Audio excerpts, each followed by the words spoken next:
اگر کوئی آدمی اپنے بچے کو قرآن حفظ کراتا ہے اور وہ بچہ ذرا ہونہار ہو، سمجھدار ہو، تو رشتہ دار طعنے دیتے ہیں کہ میاں تم نے کہاں ڈال دیا، مدرسے کی چٹائی پہ بیٹھے گا اور جناب مسجد کا امام بنے گا اور اس کی زندگی تو بس بیکار ہو جائے گی۔ ایسی باتیں زبانوں پر آتی ہیں، لیکن جو ماں باپ ان باتوں کو برداشت کرتے ہیں اور آخرت کی عزت کو پیش نظر رکھتے ہیں، اللہ تعالیٰ ان کے جذبات کو ضائع نہیں فرمائیں گے اور ان کی پوری قدردانی فرمائیں گے۔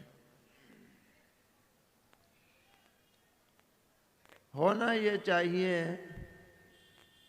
کہ جب حافظ قرآن کو دستار باندھی جائے تو ساتھ میں ان کے والدین کی بھی عزت افزائی یہاں بھی ہونی چاہیے۔ ایک علاقے میں ہمارا جانا ہوا تو وہاں دستار کا جلسہ تھا، تو جو بچے تھے جنہوں نے حفظ کیا ان کو بلایا جا رہا تھا اسٹیج پر، ان کی تو دستار بن رہی تھی، اور ان کے والد کو بلایا جا رہا تھا، ان کو ٹوپی پہنائی جا رہی تھی، اور والدہ کو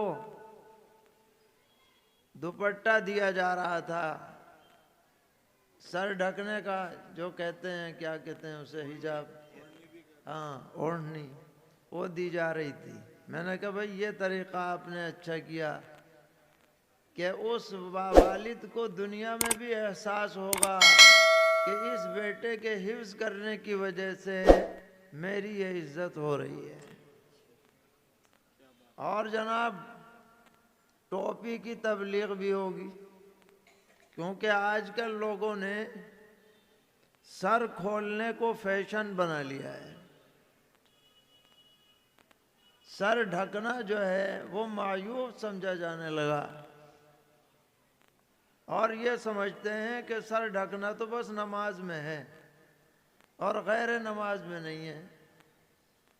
ایسا ماحول بن گیا، اور مسجدوں میں جائیں گے تو یا تو دستی رومال باندھ لیں گے، عجیب لگتا ہے آدمی دستی رومال سر پہ باندھ کے، جس سے ناک پوچھتا ہے، جس سے اور چیزیں صاف کرتا ہے، نماز پڑھتے ہوئے وہ باندھ لے گا۔ کسی اچھی تقریب میں آدمی وہ باندھ کے نہیں جاتا، اور اگر کوئی چلا جائے گا تو لوگ سمجھیں گے کہ بڑا کون آ رہا ہے، اٹھ اٹھ کے دیکھیں گے، اور احکم الحاکمین کے دربار میں، رب العالمین کے دربار میں رومال باندھے ہوئے جا رہے ہیں۔ اور اگر رومال نہیں باندھ رہے تو مسجد میں ٹوپیاں پڑی ہوئی ہیں، پلاسٹک کی ٹوپی کہیں پڑی ہے، کہیں چٹائی کی ٹوپی پڑی ہے، ادھر ادھر پھر رہی ہے، گرد و غبار میں ہٹی ہوئی ہے، مگر اسے ہی پہن کے نماز ہو رہی۔ 2000 کا جوڑا پہنے ہوئے ہیں، 20-25 روپے کی ٹوپی نہیں لے سکتا۔ تو اس طرح سے جب حافظ قرآن کے والد کو ٹوپی پہنائی جائے گی تو ٹوپی کی تبلیغ بھی ہوگی۔ یہ علامت ہے، ہماری علامتوں میں سے ایک علامت ہے کہ ہمارا سر ڈھکا ہوا رہے۔ پیغمبر علیہ السلام کبھی بھی ننگے سر نہیں رہتے تھے، یا تو آپ ٹوپی پہنتے تھے یا عمامہ پہنتے تھے، اس کے اوپر، وہ بھی ٹوپی کے اوپر پہنتے تھے۔ عام حالات میں بھی آج مسلمانوں نے اپنی پہچان ختم کر دی، اور جو قوم اپنی پہچان ختم کر دیتی ہے وہ تو ویسے ہی ذلیل ہو جاتی ہے۔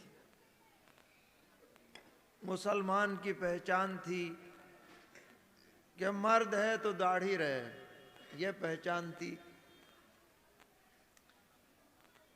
تقریباً 80% لوگ آج بے داڑھی کے ہیں اور اسے گناہ نہیں سمجھتے، داڑھی منڈانے کو گناہ نہیں سمجھتے، حالانکہ یہ پیغمبروں کی سنت ہے، صرف پیغمبر کی نہیں ہے، تمام پیغمبروں کی سنتیں جو ہیں ان میں سے ایک ہے کہ داڑھی رکھو اور مونچھیں کترواؤ۔ یہاں الٹا معاملہ ہے، داڑھی غائب، مونچھیں بڑی بڑی، بالکل الٹا معاملہ ہو رہا ہے، شعار ختم، پہچان ختم۔ اور دوسری پہچان تھی ٹوپی، ٹوپی غائب۔ اب نوجوانوں کو دیکھیے کہ ان کے سروں کے اوپر ایسے بیہودہ قسم کے بال بنے ہوئے رہتے ہیں کہ دیکھ کے شرم آتی ہے۔ خود ہم نے دیکھا، ایک طرف سے بالکل منڈے ہوئے ہیں، ایک طرف سے بالکل منڈے ہوئے ہیں اور دوسری طرف سے بالکل چھوٹے ہوئے ہیں۔ اس کو حضور نے فرمایا قضا، اور یہ قضا کی طرح بال رکھنا ناجائز سخت مکروہ ہے، رکھے ہوئے ہیں۔ اب ٹوپی نہیں پہنتے کیونکہ اگر ٹوپی پہن لیں گے تو یہ فیشن چھپ جائے گا، فیشن کی قدر ہے، سنت کی قدر نہیں ہے، یہ آج لوگوں کا حال ہے۔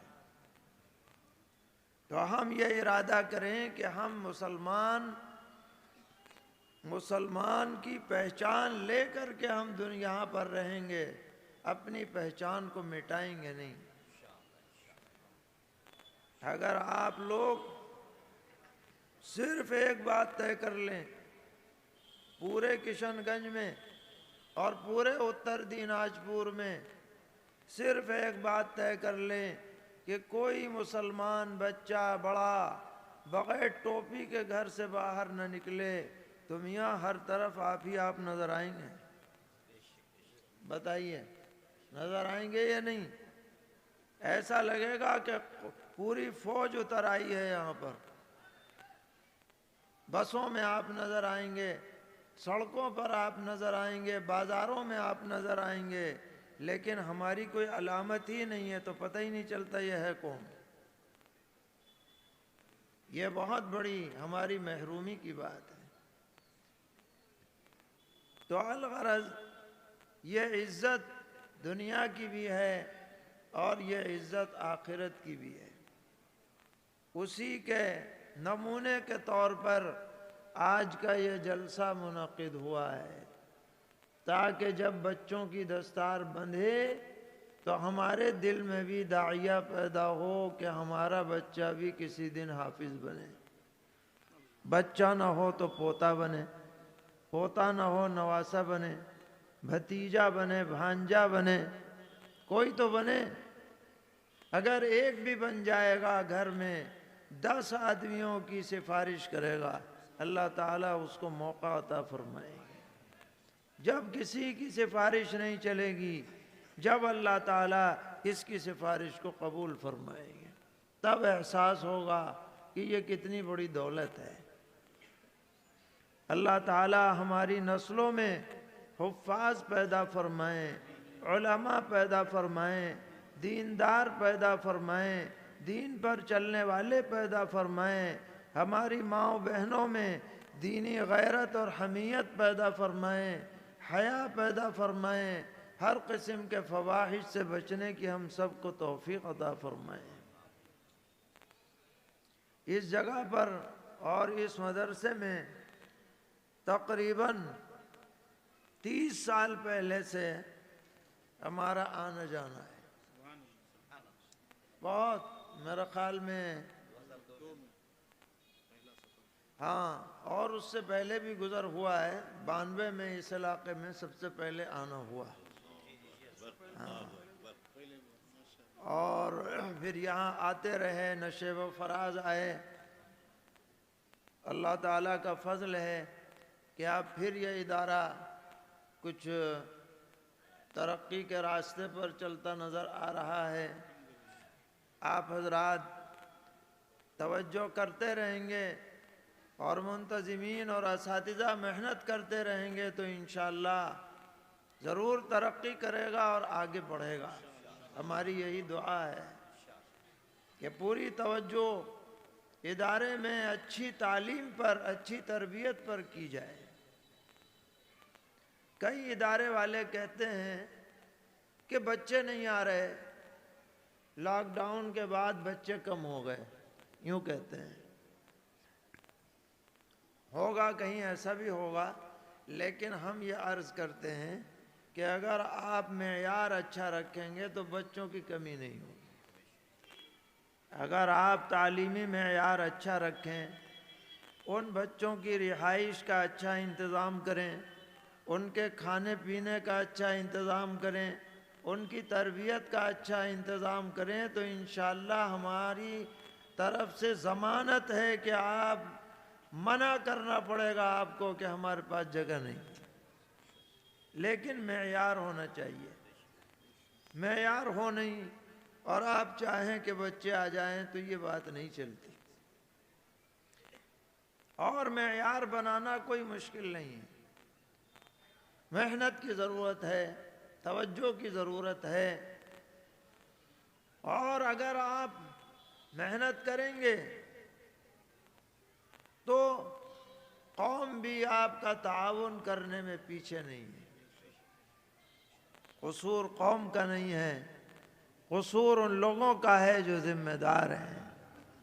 اگر وہ اپنی ذمہ داری صحیح طرح بجا لائیں گے، قوم کا اعتماد بحال ہوگا، انشاءاللہ بڑے سے بڑا منصوبہ بھی رکے گا نہیں، وہ پورا ہو جائے گا۔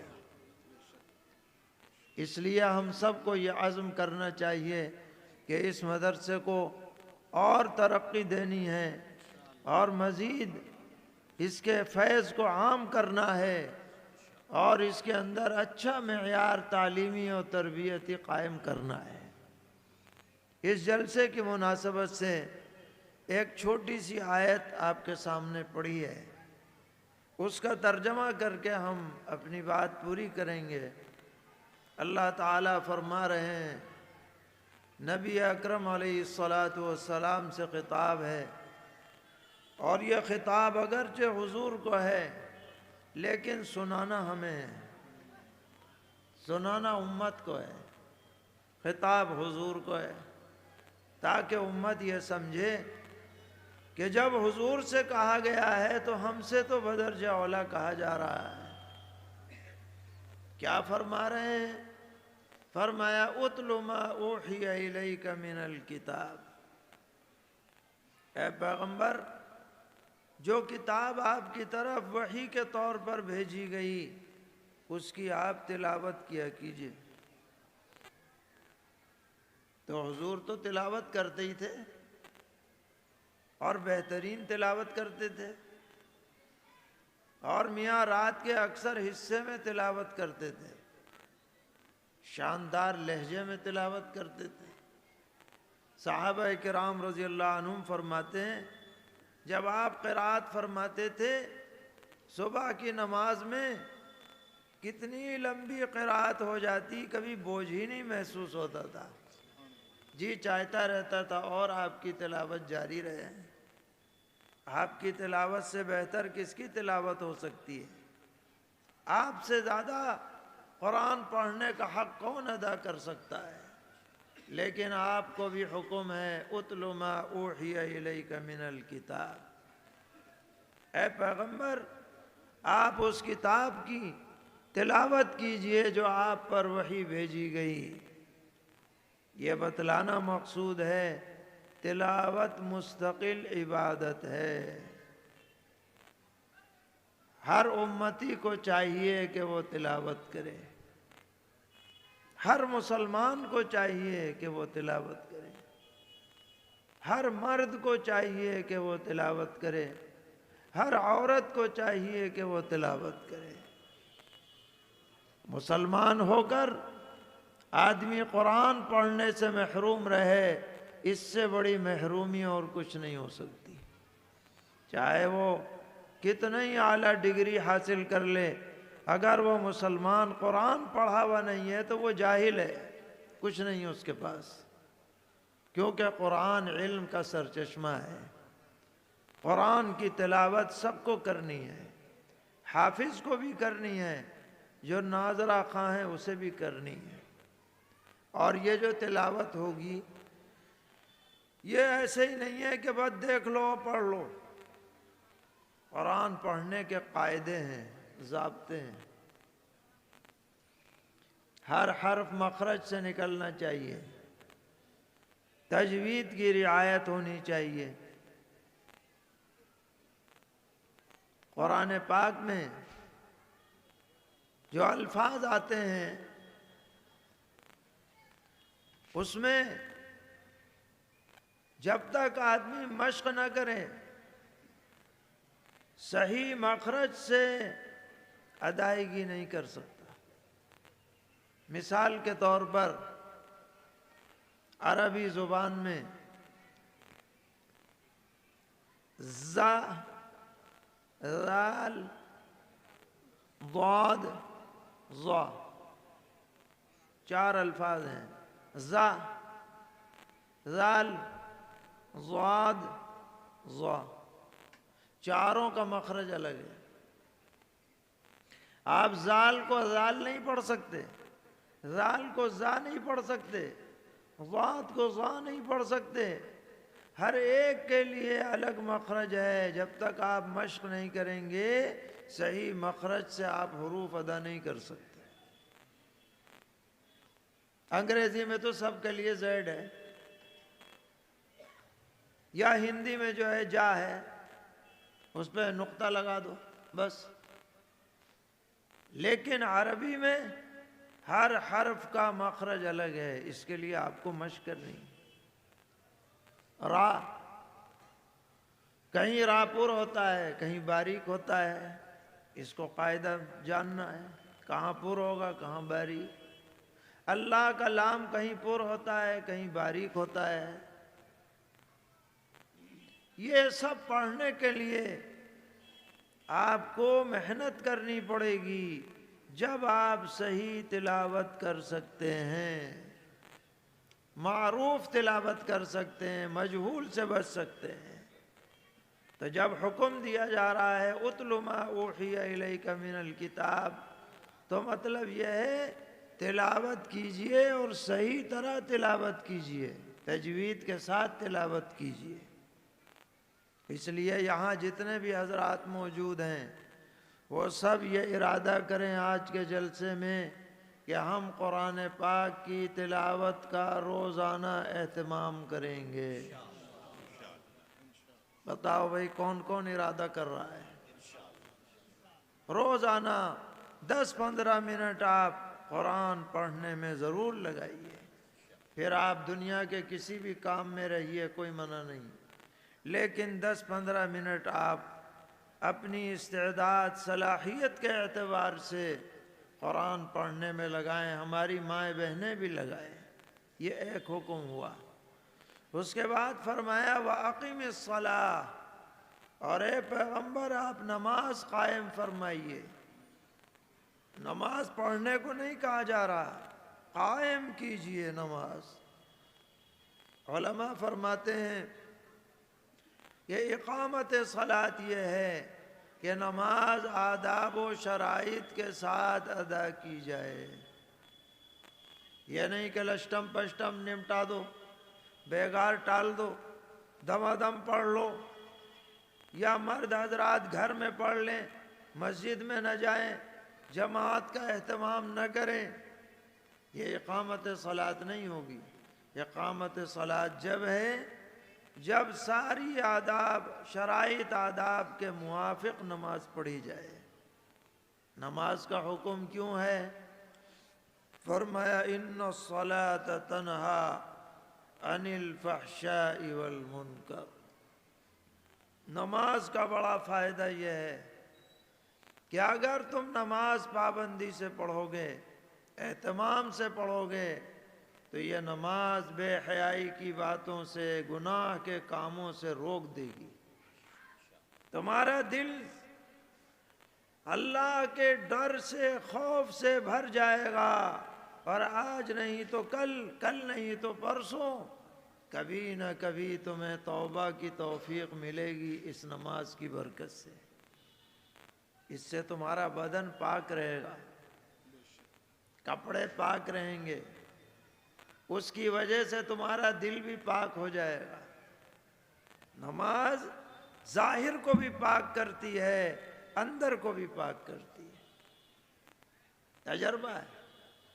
آج نہیں تو کل انشاءاللہ یہ زندگی کو سدھارنے کا ذریعہ بن جائے گی۔